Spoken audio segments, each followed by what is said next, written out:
All right, Lindsay, what's in your lens today? Money, money, money. So here's the truth I keep coming back to. Under President Trump, the presidency isn't just public service, it's big business. And the customers with the most access are the ones with the biggest checks. Private wealth has basically become an unofficial operating arm of this administration. Billionaires aren't just donating to ideas they believe in, they're funding policies, programs, and even physical spaces that shape Trump's presidency itself. And the benefits are tax breaks, proximity, influence, and they aren't exactly subtle. Take Michael Dell's historic gift this week. On paper, his $6.25 billion donation to, quote, seed Trump accounts for kids sounds generous. It will put $250 into 25 million child investment accounts. But if you look a little closer, the donation doesn't go through Congress, doesn't require bipartisan compromise, and expands a benefit lawmakers didn't approve: $1,000 for newborns starting next year. Now, don't get me wrong, I think donating money to children is a lovely thing, but I do think Congress should be involved in that decision making. Even Dell's role is framed not as civic contribution, but as dividend of policy. Check out President Trump discussing it himself. This gift is being made possible by the largest tax cuts in American history, which our Republican majorities passed earlier this year. And the White House isn't shy about the point they're making. White House spokesman Kush Desai told Axios in a statement, quote, "Thanks to President Trump's leadership, America's richest billionaires are giving away their money to make America great again. From investing in Trump accounts for our children's future to supporting our troops, Democrats could only dream of accomplishing this." Of course, we've seen this before. GOP mega donor Timothy Mellon wrote a $130 million check to cover troop salaries during the government shutdown, which amounted to about $100 per service member. Again, a private donor stepping in where government couldn't or wouldn't. But donations aren't just underwriting public programs. They're underwriting Trump's world. His 2025 inaugural committee shattered all records, raising $245 million, nearly triple what he raised in 2017. More came from million-dollar donors than most inaugurations raised in total. His transition fund was funded by a roster of billionaires, cabinet picks, and his future appointees. Now his 250th anniversary Army Parade, corporate sponsors with deep financial and political ties to Trump: Palantir, Coinbase, Oracle.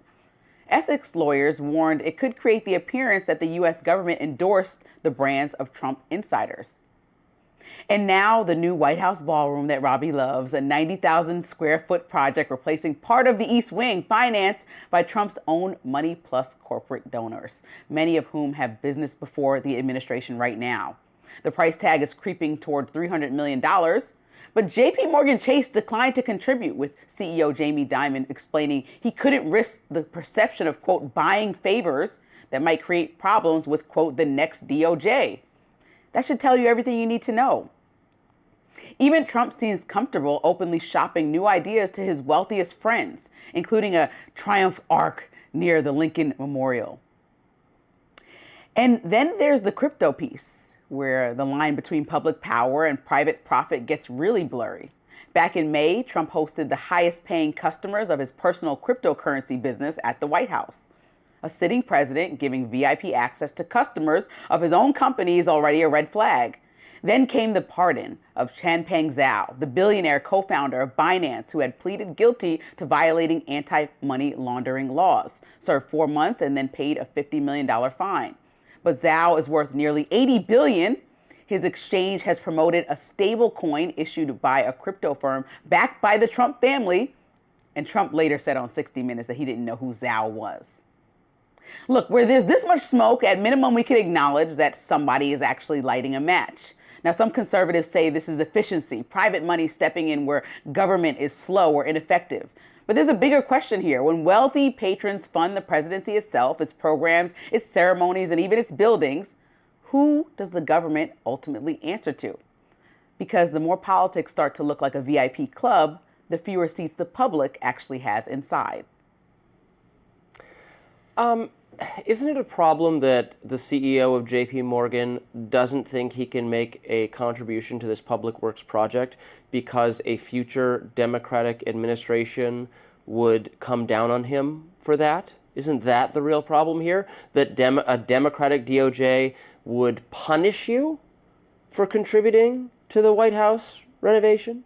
I don't take it that way. I take it as he would say no to a Democratic administration as well, because a Republican administration. Well, I think it's bad either way. No, I think the weaponization of apolitical. Government is bad. Yeah, and I think that as the CEO of a major corporation like that, he's trying to stay apolitical because he's doing business. He's not trying to get in the fray of politics. Political to give to the White House ballroom. The White House is going to be occupied by members of both parties. No, there's several initiatives building. that are public, like how we talked about the Dells yesterday. It's a beautiful thing to give to kids, and Chase has many charities that I'm aware of, right? But that doesn't mean that they need to get involved with President Trump's charity that he's actually touting as a thing that Republicans pushed through because of some tax cuts, and the reason why it opened up this door for him to fund children's private accounts that'll grow for them. This is all beautiful, but he's trying to do it to give himself an account that's named after him, so he can go down in history as he likes changing to put lives. his name on things. Okay, but that's what I'm saying.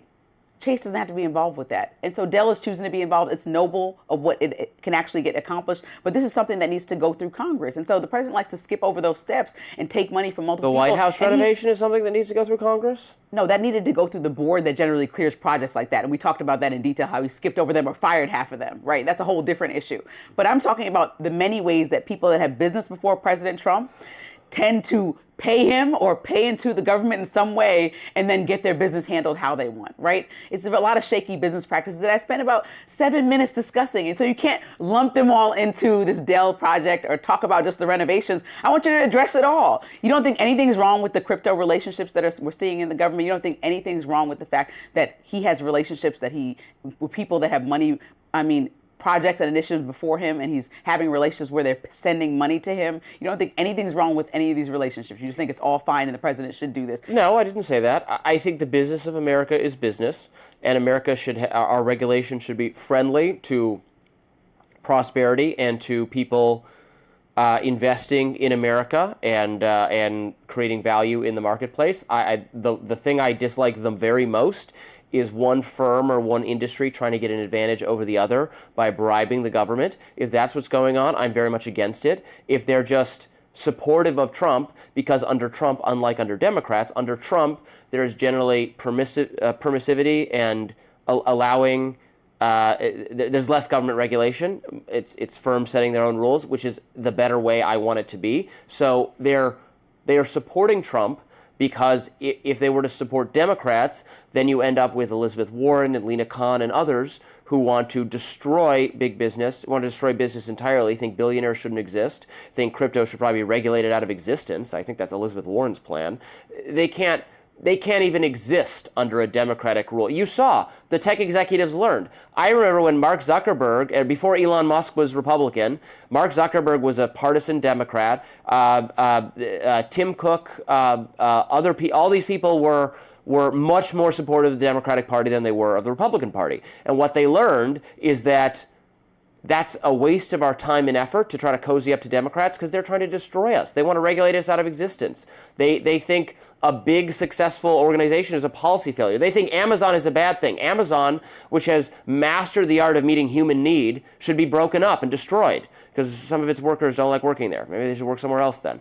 That's the ideology of the Democratic Party. So eventually all those people got smart and they said, you know what?